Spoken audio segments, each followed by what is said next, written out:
வானத்துல தன்னோட குஞ்சுகளோட பறந்து வந்த ஒரு காக்கா காட்டுல இருந்த ஒரு மரத்துக்கு மேல வந்து உட்கார்ந்தது.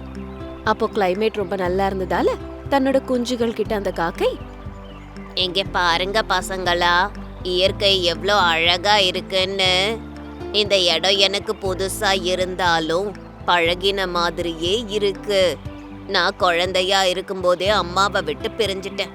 எங்க அம்மா இருந்திருந்தா எவ்வளோ நல்லா இருந்திருக்குமோ. எனக்கு இந்த இடம் ரொம்ப பிடிச்சி இருக்கு. உங்களுக்கு சம்மதம்னா நம்ம இங்கேயே இருக்கலாம். நீங்க என்ன சொல்றீங்க குழந்தைங்களா? அம்மா, உனக்கு மட்டும் இல்ல, எங்களுக்கு கூட இந்த இடம் ரொம்ப ரொம்ப பிடிச்சிருக்கு அம்மா. நம்ம இங்கேயே இருந்துடலாம். ஆமாமா, நம்ம இங்கேயே இருக்கலாம். ஆனா நம்ம இங்க இருக்கிறதுக்கு வீடு இல்லையே. பசங்களா, வீட்டை பத்தி நீங்க கவலையே படாதீங்க. நீங்க இங்கேயே இருக்கலாம். ரொம்ப சுலபமாவே உங்களுக்காக ஒரு வீட்டை நான் உருவாக்கி தந்துடுறேன்பா அப்படின்னு அந்த காக்கை எங்கெங்க இருந்தோ குச்சிகளை கொண்டு வந்து கூடு கட்ட ஆரம்பிச்சது. கொஞ்ச நேரத்துக்கெல்லாம் காக்கா வீடு கட்டி முடிச்சிடுச்சு. காக்கா தன்னோட வீட்டை காமிச்சு, பசங்களா, நம்ம வீடு எப்படி இருக்கு? ரொம்ப நல்லா இருக்குமா. அம்மா, ரொம்ப பசியா இருக்குமா, சாப்பிட ஏதாவது தருவீங்களாம்மா? நீங்க ஒன்னும் கவலைப்படாத என் செல்லங்களா. நான் ஆகாரத்தை எடுத்துட்டு வர வரைக்கும் வீட்லயே பத்திரமா இருங்க. யாரு வந்தாலும் கதவை திறக்கவே கூடாது. சரிம்மா, உங்க குரல் கேட்டா மட்டும்தான் நாங்க வெளியில வருவோம் அப்படின்னு காக்கா தன்னோட குழந்தைங்கள ஜாகிரதையா இருக்க சொல்லி ஆகாரத்துக்காக பறந்து போச்சு. இப்படி அந்த காக்கை சந்தோஷமா தன்னோட குழந்தைங்களோட இருந்துச்சு. ஆனா அதுக்கு கீழே இருந்த புத்துல இருந்த ஒரு பாம்பு தினந்தோறும் அந்த காக்கை குஞ்சுகளை நோட்டம் இட்டுட்டு இருந்தது. ஒரு நாள் அந்த காக்கை வெளியே போயிருக்கும் போது அந்த பாம்பு மரத்து மேல ஏறிச்சு. ஆனா காக்கை குஞ்சுகள் வெளியில வராம வீட்டுக்குள்ளேயே இருந்ததுங்க.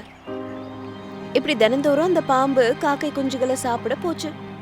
ஆனா அது முடியாததால புத்துக்குள்ள போயிடுது. காக்கா வீட்டுக்குள்ள எப்படி போறதுன்னு பாம்புக்கு ஒன்னும் புரியல. அப்போ பாம்பு அந்த காக்கை மாதிரியே பேசுறதுக்கு பயிற்சி எடுத்தது. ஒரு நாள் வெற்றிகரமா காக்காவோட குரலை அது எடுத்துருச்சு. அப்படி ஒரு நாள் அம்மா காக்கா வெளியே போயிருக்கும் போது அந்த பாம்பு வந்து அந்த அம்மா காக்கா மாதிரி பேசுச்சு. அதை கேட்ட அந்த காக்கை குஞ்சுகள், தங்கச்சி, அம்மா வந்துட்டாங்க நினைக்கிறேன், நான் போய் கதவை திறந்து பாக்குறேன். அக்கா, அம்மா இப்பதானே வெளியே போனாங்க, அதுக்குள்ள எப்படி உணவு கிடைச்சிருக்கும்? எனக்கு என்னமோ சந்தேகமா இருக்கு. நம்ம அம்மா குரல் எனக்கு தெரியாதா என்ன? நீ ஒன்னும் பயப்படாத, நான் போய் கதவை திறந்து பாத்துட்டு வரேன் அப்படின்னு காக்கை குஞ்சு கதவை திறந்தது. அந்த காக்கை குஞ்ச பார்த்த அந்த பாம்பு கவக்குன்னு அத முழுங்கிடுச்சு. அப்படியே உள்ள போய் இன்னொரு காக்கா குஞ்சையும் சாப்பிடுச்சு.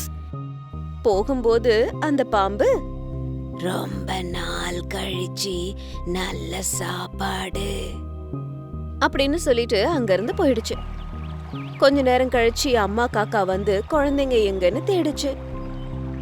எங்க தேடியும் தன்னோட குழந்தைங்க கிடைக்காததால அந்த அம்மா காக்கா பயங்கர சோகத்துல சாப்பாடு தண்ணி இல்லாம கடந்துச்சு. அப்ப அந்த பாம்பு மரத்து மேல ஏறிச்சு. இந்த காக்கா சுயநினைவு இல்லாம இருந்ததால அத சாப்பிடலான்னு கிட்ட போச்சு. ஆனா அந்த காக்கா திடீர்னு எழுந்திருச்சு அங்க இருந்து பறந்து போயிடுச்சு. அந்த பாம்பு தவறி போய் கீழே இருந்த கீரி மேல விழுந்துருச்சு. கீரிக்கு தானா கிடைச்ச ஆகாரமான பாம்பை சாப்பிட்டுடுச்சு. காக்கா அந்த பாம்புக்கு சரியான தண்டனை கிடைச்சிருக்குன்னு சொல்லி அங்க இருந்து பறந்து போயிடுச்சு. மனிதர்களா இருந்தாலும் சரி, விலங்குகளா இருந்தாலும் சரி, யாரா இருந்தாலும் தப்பு செஞ்சா அதுக்கான தண்டனை கண்டிப்பா கிடைக்கும்.